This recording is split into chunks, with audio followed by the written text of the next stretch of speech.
खबर भदोही से।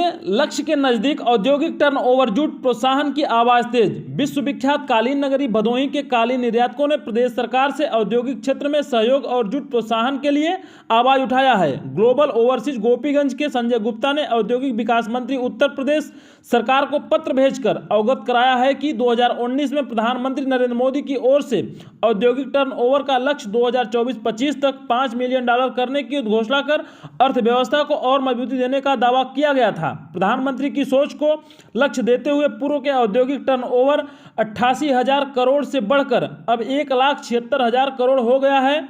आने वाले समय में निर्यातकों की मंशा है हैंडमेड और मशीन मेड कालीनों के साथ 100% हाथों से बनने वाले जूट के कालीन निर्माण क्षेत्र में वह संभावनाएं मिले, जिससे आगामी दिनों का टर्नओवर भी 3 लाख करोड़ का दायरा पार कर सके। प्रदेश सरकार ने खेतों में उपज होने वाले जूट को प्रोत्साहन दिया तो लक्ष्य हासिल करने में कोई व्यवधान आड़े नहीं आएगा और रोजगार के अवसर प्रबल होकर वैश्विक अर्थव्यवस्था को मजबूती मिलेगी। भदोही से जिला प्रभारी राजेश तिवारी के साथ मोहन भागवत की रिपोर्ट।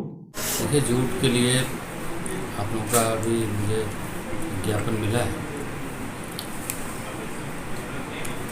कृषि मंत्री जी से और एक्सपोर्ट मंत्रालय दोनों में समन्वय बनाकर आप ये जानते हैं कि हम सब का परम सौभाग्य है कि हमारे देश की बागडोर एक परम तपस्वी आदरणीय नरेंद्र मोदी जी के हाथों में सुरक्षित है। जहाँ एक और देश की बागडोर परम तपस्वी आदरणीय नरेंद्र मोदी जी के हाथों में है, तो प्रदेश की बागडोर एक कर्मयोगी मुख्यमंत्री योगी आदित्यनाथ जी के हाथों में। इसमें एकदम स्पष्ट तौर पर सबका साथ, सबका विकास, सबका विश्वास और सबका प्रयास सिर्फ नहीं नारा यह है उद्देश्य हमारा धरातल पर दिखाई दे। आज उत्तर प्रदेश में इंडस्ट्री का, इन्वेस्टमेंट का इतना ज़बरदस्त माहौल है। देश दुनिया भारत की ओर आशा भरी निगाहों से देख रहे थे। भारत में सबसे अच्छा डेस्टिनेशन उत्तर प्रदेश बनकर के उभरा है। हमारे एक्सपोर्ट में भी बहुत बड़ी बढ़ोतरी हुई है। जहां हम 88,000 करते थे, 1,75,000 76,000 करोड़ का एक्सपोर्ट कर रहे हैं और 3 लाख करोड़ का हमारा टारगेट है। निश्चित रूप से ये सब तभी होगा जब जो भी वहाँ के बॉटल नेक हैं या जो भी समस्या है उसका समाधान किया जाए। आज ज्ञापन मिला है, इसमें गहन अध्ययन करके जो भी सहूलियतें हो सकती हैं व्यापारियों के हित के लिए, इंडस्ट्रीज़ के हित के लिए, किसानों के हित के लिए और एक्सपोर्टर के हित के लिए जो भी आवश्यक कदम हम उठाएं। हम लोग तो व्यापार से जुड़े हुए हैं, कारपेट इंडस्ट्री से, तो हम लोग ने कारपेट इंडस्ट्री के बारे में बात किया। एक हम लोग का बहुत बड़ा मुद्दा है, जूट का कारपेट हम लोग एक्सपोर्ट करते हैं और चूँकि वो एग्रीकल्चरल प्रोडक्ट है परंतु हमें उसका इंसेंटिव नहीं मिलता है, इसीलिए हमारा सरकार से आग्रह है कि इसको एग्रीकल्चरल प्रोडक्ट में डाल के उसमें हमें 10% का इंसेंटिव दें।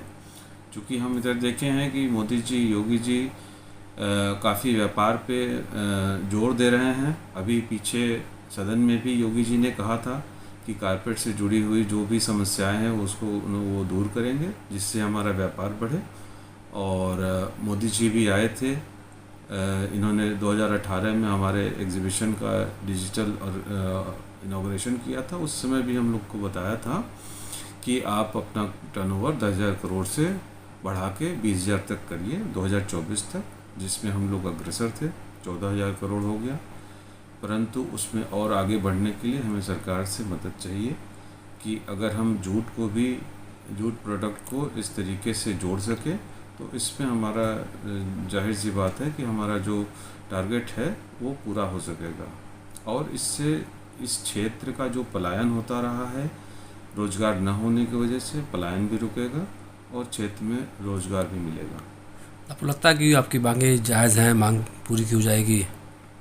देखिए, ये तो बहुत नेचुरल चीज़ है कि ये जूट का प्रोडक्ट है। जूट मतलब कि खेत में उगता है, उसका हम लोग कारपेट बना के बेचते हैं, तो उस पर हमें उसको टेक्सटाइल में डाल दिया गया है और ये सीधा खेत से आता है, उसकी हम लोग बुनाई करते हैं, एक्सपोर्ट कर देते हैं, तो ये एग्रीकल्चर प्रोडक्ट हो गया।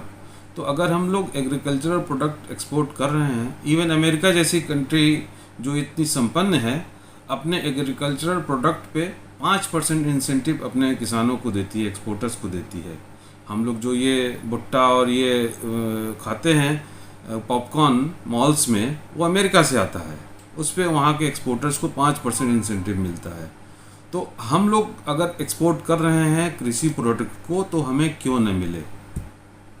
और हम समझते हैं कि जिस हिसाब से आज नंदी जी से हमारी मुलाकात हुई, उनको हमने ये सब बताया है और हम समझते हैं कि वो इस बात को समझे हैं और इसको गंभीरता से उन्होंने लिया है। तो हमको लगता है कि वो इस पर कुछ कार्रवाई ज़रूर करेंगे। हम